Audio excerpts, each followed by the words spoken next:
Today in the Toyverse, folks, I deal with an absolute fail in terms of an action figure. And I shouldn't say it's a complete fail because the sculpt is very nice. But you think by now I would have learned my lesson with buying Mattel. But, you know, just like the mob, once I'm out, they somehow suck me back in. And in this case, I'm going to be looking at the Ray Palmer Legends of Tomorrow Atom figure. Now, I'm being pretty harsh on this guy, and to be 100% honest with everyone here, I was about ready to do a video where I burn this action figure. I was going to go out in my backyard, I was going to pour some gasoline on this guy, I was just going to burn him, and I was going to film it, and that was going to be my rant. And to be quite honest with you, I still might do that, but I am going to save him for now until the DC Collectibles version comes out. So, we have this figure here.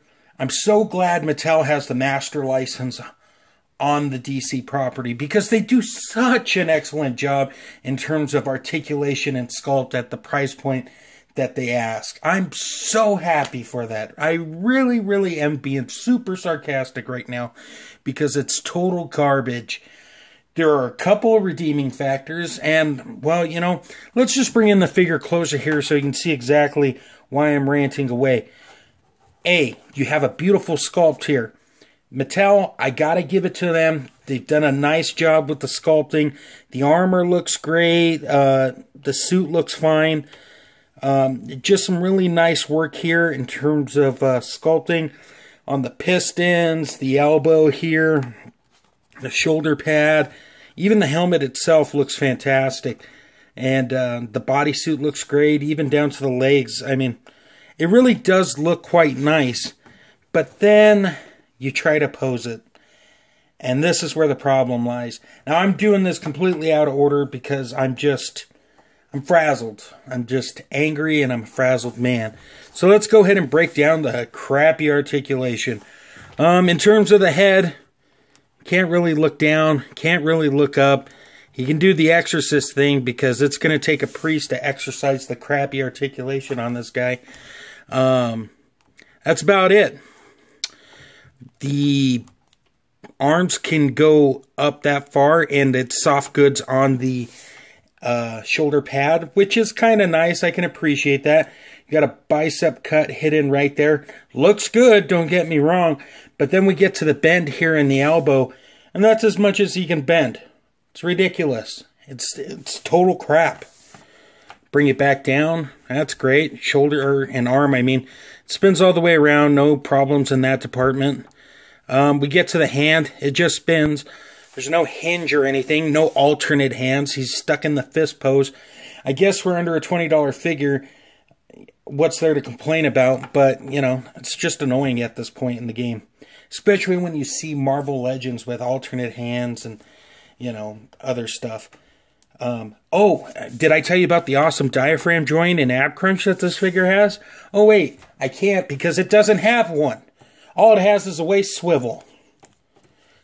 Garbage. Absolute garbage. Hey, we'll give you a cool sculpt, but we're going to sacrifice articulation. Find a medium that works. Remember, I'm going to say it again.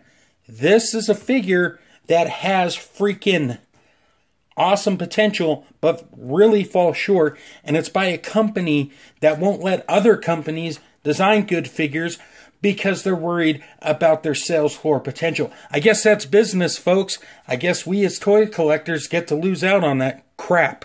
In terms of the legs, it's got the DCU style hips, got the gap thing. You either love it or you hate it. I'm indifferent.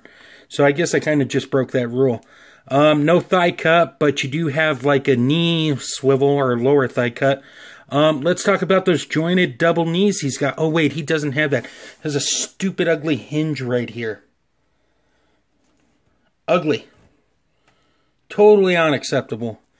Oh, in that foot, look at that great non-existent ankle pivot that doesn't exist. Got a hinge that works up somewhat.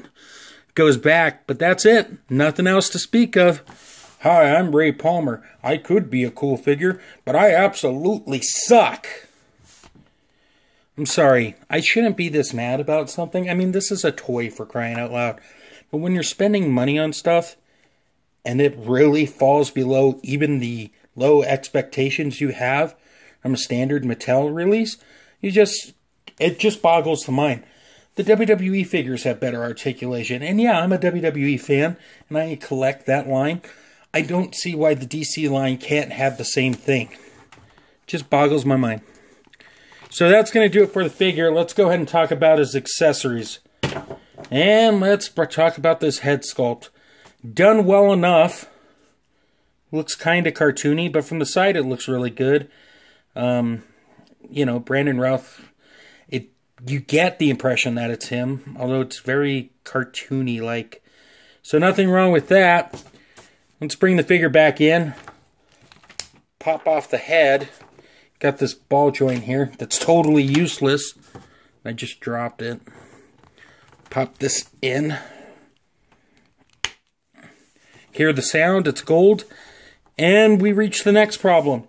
It looks freaking weird and kind of disturbing.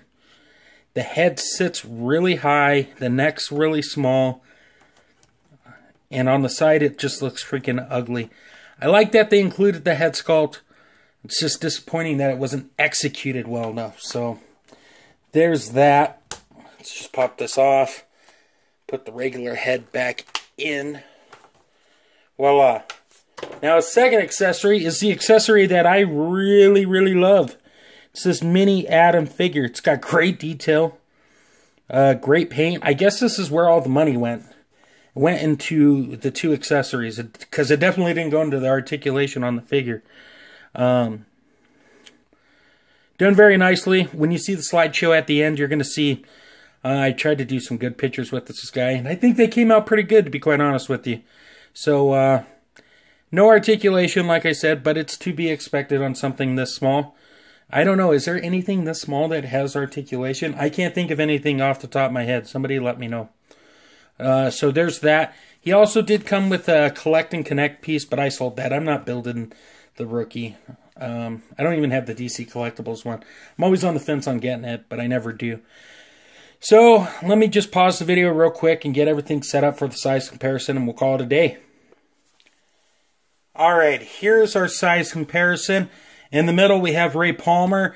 Then we have, what's his face? Merlin. Is it Merlin? I forget. Current moment. And we have Green Arrow on the other side. Those two are DC Collectibles. Yes, they have their problems too. But you know why now. Because Mattel put the boots on the limited articulation on that to give you a very poorly executed articulation thingamabobber. See, I'm just ranting now because I'm frustrated. So that's your size comparison. Bottom line, don't buy the figure. It sucks. The only redeeming factor is this guy, and he's definitely not worth the price tag. So that's going to do it for the review. Sorry, guys. Sorry that I'm such a Debbie Downer on this. But I do have some good news. I have a huge shout out to the DTKC show for their continued love and support for this channel. Also, please go check out extreme-sets.com. The awesome diorama and backdrop you see behind you, or behind on the screen here, is courtesy of their fine work. Happy customer.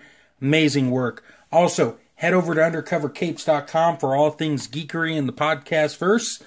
And while you're at it, head over to Big Bad Toy Store.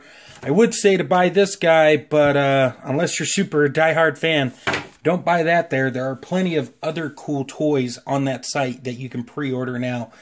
And if you're a fan of toy photography, use the hashtag ToyLoverCrew on Instagram and throw a follow at ToyLoverCrew. You'll definitely like what you're seeing there. And stay tuned at the end for the slideshow. And until next time, great googly moogly.